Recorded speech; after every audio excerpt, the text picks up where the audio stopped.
So hi mga Kabs, kumusta? PJTV ako pala ito. Sana sa buting kalagayan at malusog yung pangangatawan.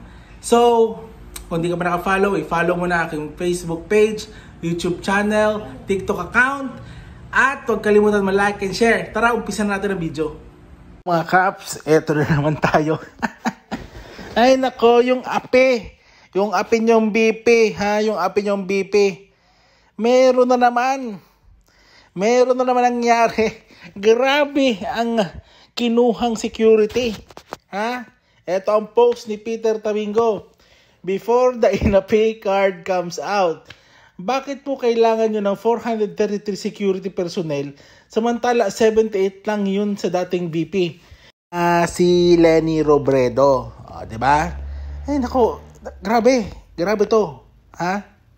Ito, ilan pa yung natira dyan after bawasan ng 75? Update naman please.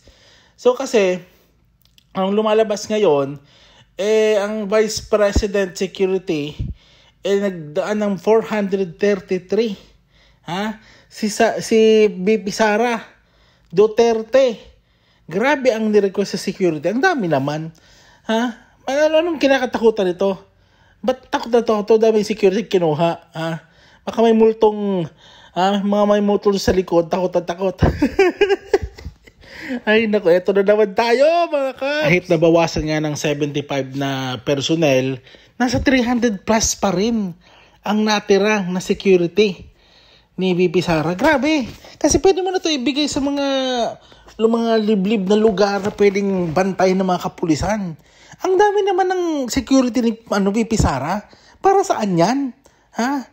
Comment down below, tama ba na ganun karami ang security ng Vice President? Ha? Na yung dating Vice President, si Robredo, na walang 78 lang ang security noon. Ito times, kung 78, sabihin natin mga times 4. Mga times 4. Grabe. Comment down below. Ay, nako.